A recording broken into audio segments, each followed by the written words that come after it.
सुनो दोस्तों, मैं आपको एक कहानी सुनाता हूँ कि आपके हाथ में है सब कुछ।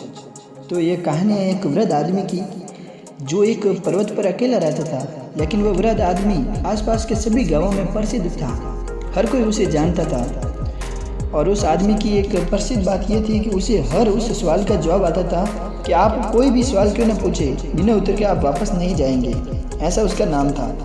एक बार एक गांव के 10-12 साल के दो शरारती बच्चों ने उस आदमी की परीक्षा लेना तय किया। ऐसे मुश्किल प्रश्न पूछना इन बच्चों ने तय किया कि जिनका उत्तर देना उसे कभी संभव नहीं होगा। बहुत सोच विचार कर उन दोनों बच्चों ने 3 प्रश्न ढूंढ निकाले और इन बच्चों ने तय किया कि हम एक छोटी चिड़िया को पीठ के पीछे पकड़कर उससे पूछेंगे कि हमारे हाथ में क्या है। वह बूढ़ा आदमी जवाब देगा पक्षी हैं। लेकिन ये कोई मुश्किल सवाल नहीं हुआ।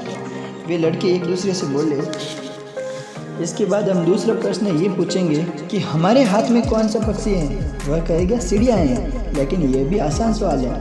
वे दोनों फिर एक सवाल दूसरे से बोले। लेकिन इसके बाद तीसरा प्रश्न निश्चित ही उनका इम्तिहान लेने वाला होगा। इसके बाद हम पूछेंगे ये चिड़िया जीवित है या मरी हुई है। अब अगर उसने जवाब दिया कि मरी हुई है तो जवाब गलत होगा, क्योंकि चिड़िया तो जीवित रहेगी। और अगर उसने कहा कि जीवित है तो फिर जवाब गलत होगा, क्योंकि तब तक हम उस चिड़िया को वहीं दबा के मार डालेंगे।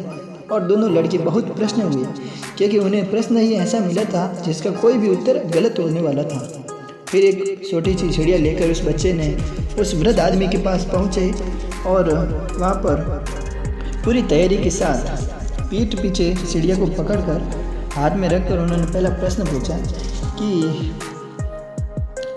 हमारे हाथ में क्या है। और उस आदमी ने तुरंत बताया पक्षी हैं। उत्तर सुनकर बालकों को असरज नहीं हुआ। उन्होंने दूसरा प्रश्न पूछा कौन सा पक्षी है।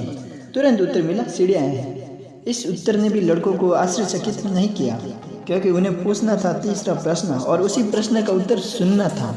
फिर लड़कों ने हमारे हाथ में चिड़िया जिंदी है या मरी हुई। पहले 2 प्रश्नों के उत्तर तुरंत देने वाला वह आदमी इस बार थोड़ा सा रुका, शायद सोचने के लिए। फिर बोला वह तुम्हारे हाथ में है। और वह वृद्ध आदमी अनुभव से बोल रहा था। उस मालूम था कि चिड़िया को मारना या जिंदा रखना उन लड़कों के हाथ में ही है। और दोस्तों, इस कहानी से हमें ये सीख मिलती है कि हमें जो कुछ भी बनना है वो सब हमारे हाथ में है। कि हमें ज़िंदगी में क्या करना है और क्या नहीं करना, वो हमारे ऊपर निर्भर करता है कि हम अपने फील्ड में हमें अपने फील्ड में कौन सी मेहनत करनी है और कंटिन्यू मेहनत करते रहना है। ओके दोस्तों, जय हिंद।